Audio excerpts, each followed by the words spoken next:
मजीद Salehi, कदायून रियाही, Parvez फल्लाहीपुर,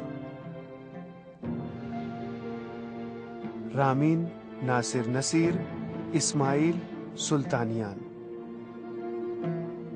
सरगर्दां रूह।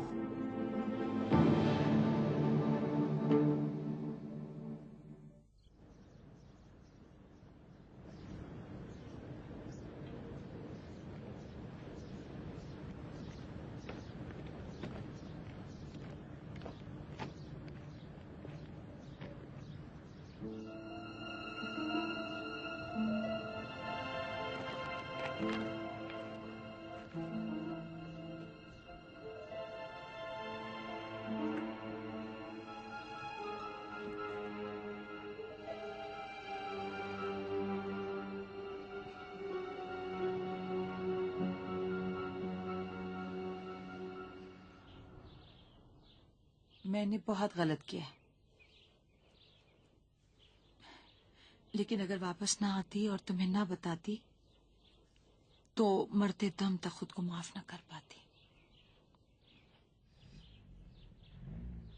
वकीली कहाँ है? मुझे नहीं मालूम। छोड़ो भी। अब क्या प्लान है तुम लोग का? उसने मुझे भी धोखा दिया है। और मैं यकीन कर लूं, है ना? तुम लोग ने सोचा होगा एक बार तो इसे बेवकूफ बना दिया, सोचा अब भी दोबारा बना सकते हैं, है ना? मैं सच कह रही हूँ। वकीली कागजात लेकर भाग गया। तुम क्यों वापस आ गई? मैं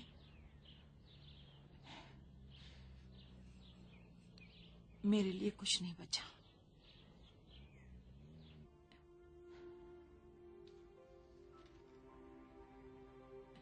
सिवाय दरबदरी मुसीबत और शर्मिंदगी के। पता नहीं, पागल हो रही हूँ। अब बर्दाश्त नहीं होता। सारी ताकत खत्म हो चुकी है। मामू, तुम्हारे वालिद साहब कहाँ हैं? मुसाफिर खाने में।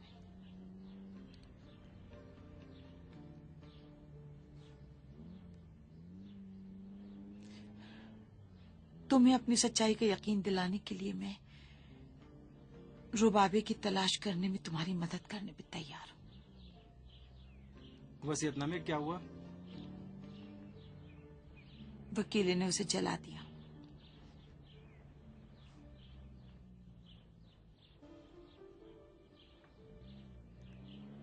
लेकिन अभी हमारे पास एक रास्ता है। बाकी वसीयतनामों को तलाश करना होगा। बाकी वसीयतनामों को भी तलाश करना होगा।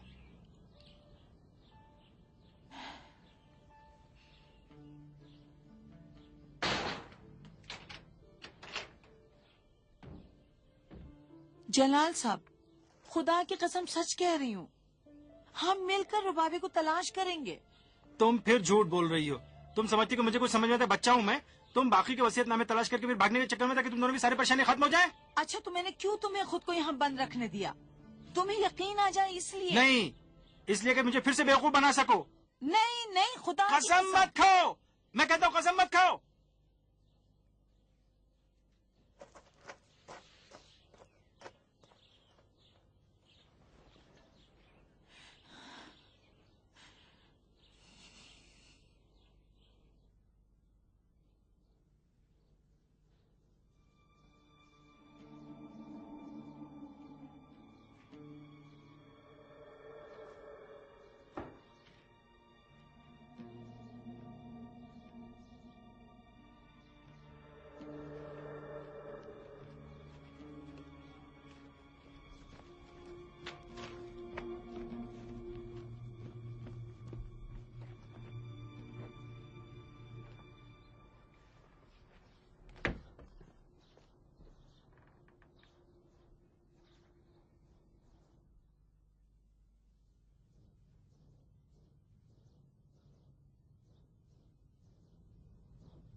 हम्म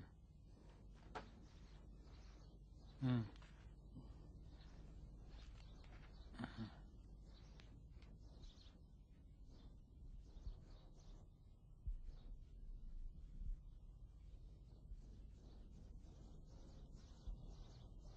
हम्म?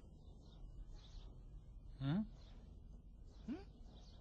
हम्म हम्म? हम्म हम्म? हम्म?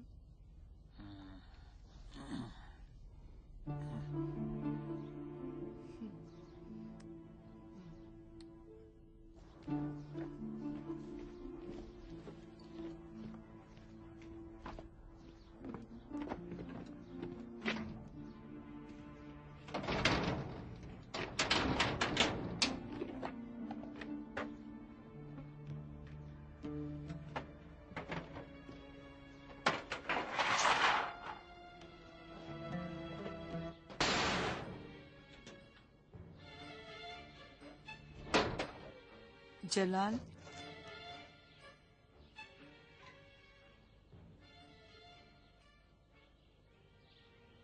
मुझे माफ कर दो। मैं बहुत ठोकरें खा चुकी हूँ। लालच ने तो बहुत जलील करके रख दिया है, मेरी रूह तक को बिल्कुल चूर चूर कर दिया। अब मेरे लिए कुछ नहीं बचा, कुछ भी नहीं बचा। अगर उस कमबख्त वकील ने तुम्हारे साथ धोखा न किया होता तो भी तुम इस तरह की बातें करती? अब जबकि बेवकूफ बना दी गई और तुम्हारे हाथ कुछ भी नहीं आया तो बहुत मजलूम बन रही हो, सब लोगों की तरह।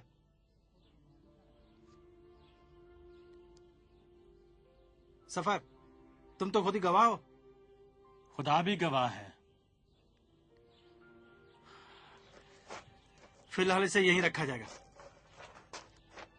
जलाल साहब, मेरे वालिद मुसाफिर खाने में अकेले हैं, मेरा इंतजार कर रहे होंगे। मैं झूठ नहीं बोल रही हूँ तुमसे।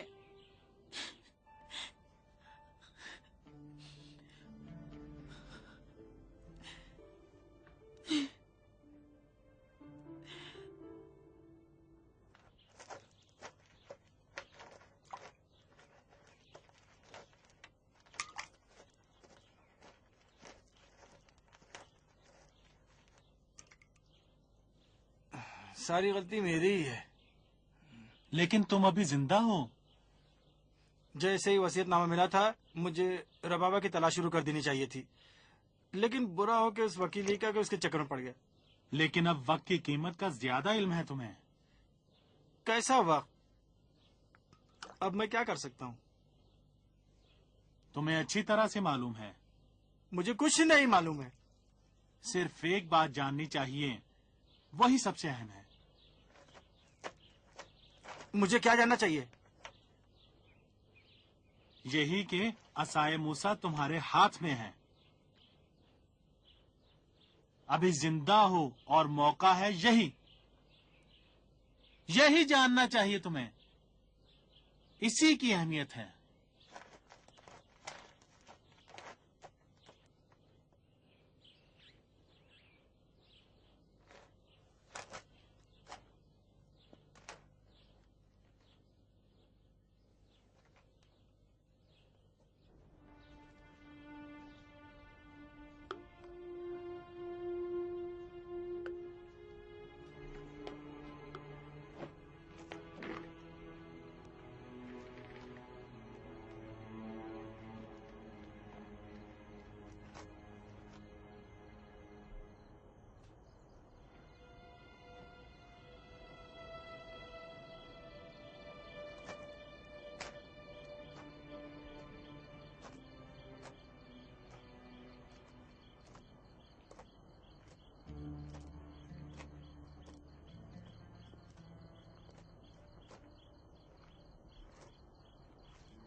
जब तुम अकेले और दुखी होते हो, उस आखिरी घड़ी में जब तुम्हें शदीद जरूरत है, अगर खुदा तुम्हारी बात ना सुने तो तुम्हें कैसा लगेगा? कम से कम उसकी बात सुन लो।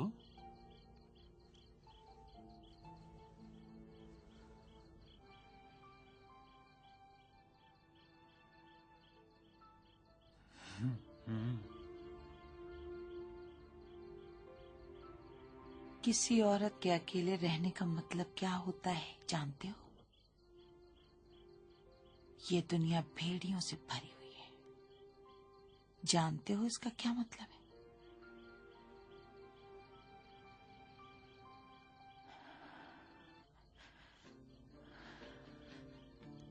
अशरफ साहब ने एक अकाउंटेंट के लिए इश्तिहार दिया था। मैं गई, पास हो गई, लेकिन मैंने कहा कि कंपनी रोज नहीं आ सकती अपने बीमार वालिदैन की वजह से। उन्होंने मान लिया।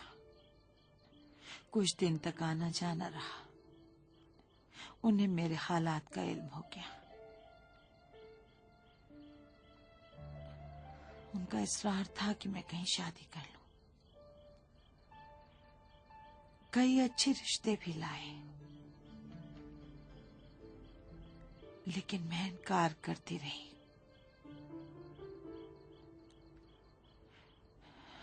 एक दिन उन्होंने कहा, हम नामहरम हैं। मैं भी लालच में पड़ गई। सोचा बूढ़े हैं, पैर कब्र में लटके हैं, उनकी बीवी बन जाऊं और बाद में उनकी जायदाद की वारिस बन जाऊंगी। मैंने कहा मैं आपकी बेटी की तरह हूं, लेकिन फिर भी मैं आपसे शादी करने पर तैयार हूं, क्योंकि आप रहमदिल और अच्छे इंसान हैं।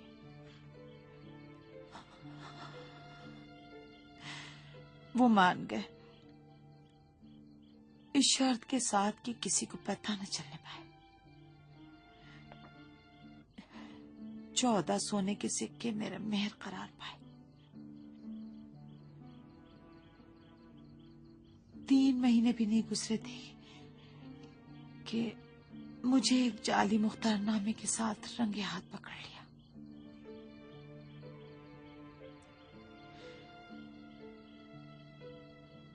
उसके बाद मुझे तलाक दे दिया। मेरा मेहर भी अदा कर दिया। 14 सिक्के। इतने मालदार थे। ये कैसा इंसाफ था? जो भी था, मैं उनकी बीवी बन चुकी थी। मेरी जिंदगी खराब कर चुके थे।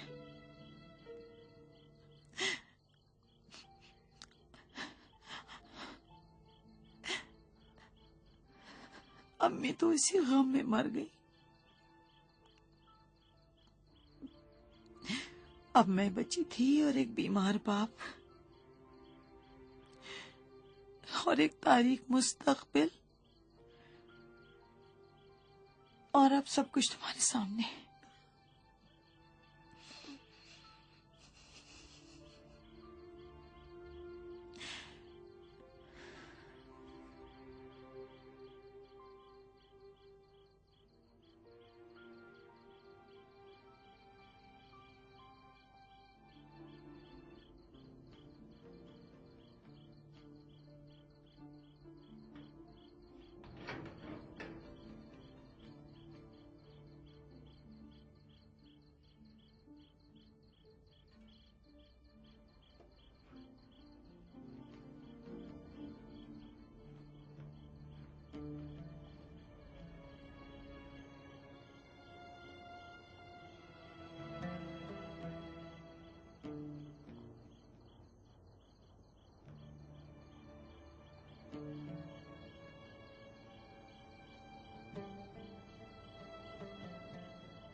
उसने तुम्हें कैसे बेवकूफ बनाया? वालिद साहब की वजह से उसके पीछे नहीं जा सकी। उसने भी मौके का फायदा उठाया और भाग गया। शायद अच्छा ही हुआ। और रबाबा के बारे में कुछ नहीं बताया? नहीं। ये बताओ, तुम शुरू से ही वकीली के साथ थी? मेरी समझ में नहीं आता, वो तो खुद ही एक गैंग है, वो तुम्हारा पार्टनर कैसे हो गया? एक बार जब मैंने अशरफ साहब के मोबाइल पर फोन किया तो मेरे कुछ बोलने से पहले ही तुमने बोलना शुरू कर दिया। तुम समझ रहे थे कि कामरान ने फोन किया है, सब कुछ बता दिया। अशरफ साहब की मौत से लेकर उनकी लाश के बदले रकम की बात तक। मैंने सोचा अच्छा मौका है, और चूंकि मैं अकेली ये काम नहीं कर सकती थी, इसीलिए वकील से राब्ता किया। पता चला कि उसे सब कुछ मालूम है। फिर हमने साथ काम करने का फैसला किया। उसे मेरे मंसूबे पसंद आए थे। जलाल को बेवकूफ बनाने के मंसूबे ना? वो वकीली के जल जाने का क्या मामला था? अचानक ही ऐसा हो गया था, उसे मुझे बताने का मौका ही नहीं मिला था। मेरे साथ क्यों खिलवाड़ किया? क्योंकि मैं साफ दिल का आदमी हूं इसलिए? क्योंकि लाश तुम्हारे पास थी, क्योंकि तुम्हें उनकी मौत का इल्म था। क्योंकि मैं बेवकूफ था। सोचा इसे आगे करके अपने लिए ढाल बना लेंगे और फिर भाग लेंगे। भाड़ में जा जलाल। ये नहीं सोचा कि जलाल खुद ही बर्बाद है, जलाल खुद ही बेघर है, बेरोजगार है, सच्चाई इंसानियत के अलावा उसके पास कुछ भी नहीं है। लेकिन वो मर गया, वो जलाल अब मर गया बीबी। सच्चाई यानी बकवास, सच्चाई यानी गधापन, सच्चाई यानी बेवकूफी। चलो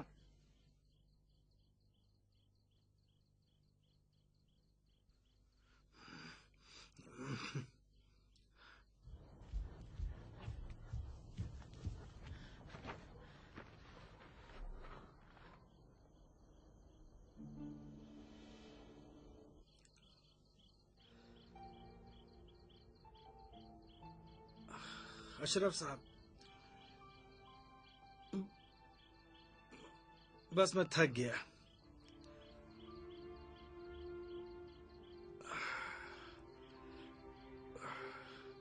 मालूम नहीं तुम कहाँ हो, लेकिन ये मेरे बस का नहीं है।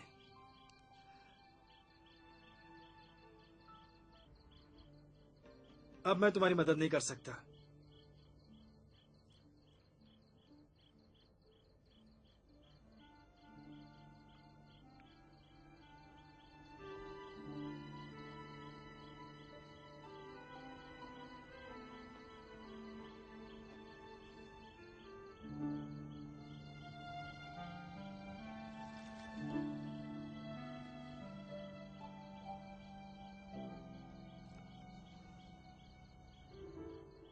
जलाल,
सलाम वालेकुम अब्बा।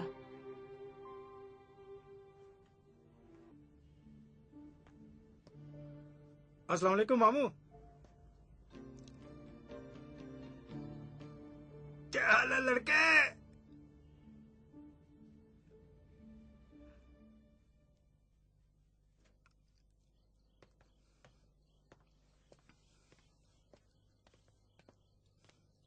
अरे हाँ, मैं भूल गया। किसी चीज की जरूरत तो नहीं है ना? नहीं शुक्रिया। ठीक है, तो फिर मैं सुबह आऊंगा तुम लोगों को लेने। ये भी रख लो। मेरा पैसा नहीं है, अशरफ साहब का है। परेशान नहीं हो, रुबाबे को भी तलाश कर लेंगे। मुझे यकीन है। ये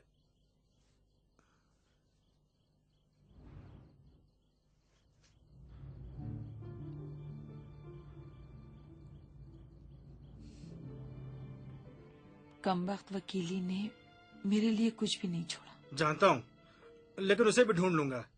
फिलहाल अभी तो तुमसे बहुत सारी बातें करनी है। आदमी अपनी बहन से बात नहीं कहेगा तो फिर किससे कहेगा? नरगिस के बारे में भी मुझे बताना। बिल्कुल बताऊंगा। इसके लिए बहुत बहुत शुक्रिया। ये एड्रेस बहुत बड़ा सुराग है। बस अब गुजारिश यह है कि कमरे में चले जाइए आप।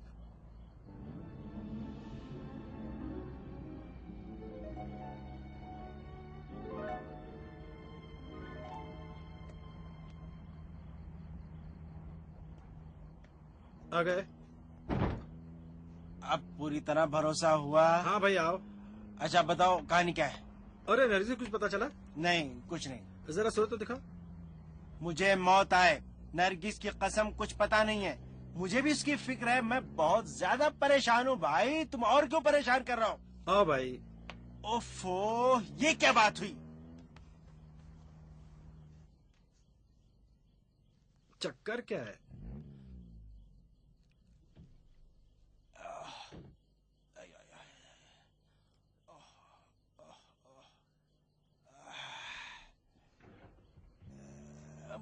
बड़ा कीमती है ये। समझ में नहीं आ रहा है। इतनी बड़ी बिल्डिंग, न कोई देखभाल करने वाला, न कोई वॉचमैन। शायद घर में ना हो।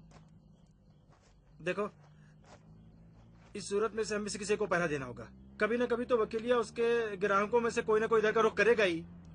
अगर अब तक उसे बेचकर उसने अपना रास्ता न लिया होगा तब। मुझे नहीं लगता। 2-4 पैसे का मामला तो है नहीं, और फिर उसके घर के लिए बेवकूफ खरीदार भी तो आसानी से नहीं मिलेगा। अच्छा जलाल, हम्म। तुम्हें यकीन है कि ये अशरफी का घर है? हाँ और क्या? क्या हुआ? असल में मैं सोचता हूँ कि कहीं नहीं, मुझे इस पर पूरा भरोसा है भाई। तुम जाने दो, तुम्हारी सुई भी उसी पे जाके अटक जाती है। ठीक है भाई। अब जब तुम्हें उस पे एतमाद है तो फिर हमको भी एतमाद है भाई उस पर। देखो, 1 सेकंड के लिए भी इमारत से नजर नहीं हटाओगे, और सुबह जब मैं आऊंगा तो तुम घर पे जाके सो जाना, समझे? तो क्या होगा? तो फिर से पहरेदारी करोगे, और क्या। भाई कौन अक्लमंद आदमी रात के वक्त यहाँ घर खरीदने के लिए आएगा है? वो जो वकीली है ना, वो सब कुछ कर सकता है। जलाल, हाँ, आज रात तुम ही यहीं रुक जाओ। अभी खोट है तुम्हारे दिल में ना? ठीक है। सुनो जलाल, सुबह 8 बजे ना आए तो मैं चला जाऊंगा। फिर मुझे हुक्म दे रहे हो जबरदस्ती का? ठीक है भाई, 8 बजे हाजिर हो जाऊंगा। बस ऐसे खड़े ना हो ना कि वकीली की नजर तुम पर पड़ जाए। किसी कोने में जाके छुप के खड़े हो जाना, समझे? खुदा हाफिज। बड़ा अच्छा किया जो ये कह दिया, नहीं तो मुझे क्या मालूम।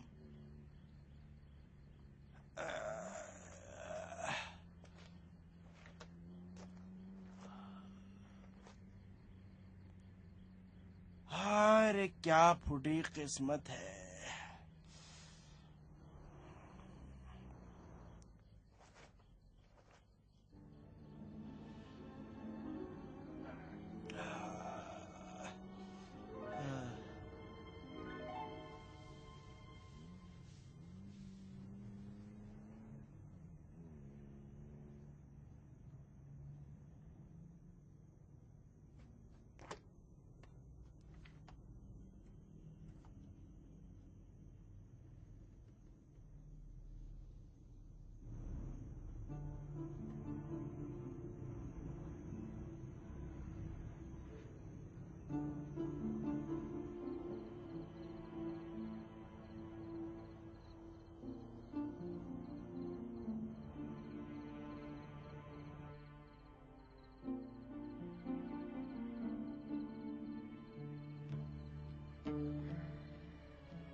उम्मीद का दामन तो नहीं छोड़ा है। सिर्फ ख्वाब देखता हूँ। अगर रबाबा न मिले तो नरगिस भी नहीं मिलेगी। क्या बताऊं, ऐसा लगता है कि इन दोनों का मुस्तकबिल एक दूसरे से जुड़ा हुआ है। मिल जाएंगे दोनों। सफर, अगर रबाबा न मिली तो, अगर मर चुकी हो तो क्या होगा? उम्मीद रखो। किस चीज की? किसके सहारे? दिल के सहारे, ईमान के सहारे, नरगिस से मोहब्बत के सहारे। डर लगता है कि अब इसका भी कोई फायदा ना हो। जिस दिल में इश्क पलता हो वहां डर की गुंजाइश नहीं होती।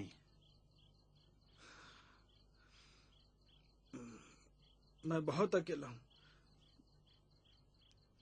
बहुत अकेला हूं। ये साबित कर दो कि उसे चाहते हो, ताकि उसके मुंह से भी सुन लो कि वो भी तुम्हें चाहती है।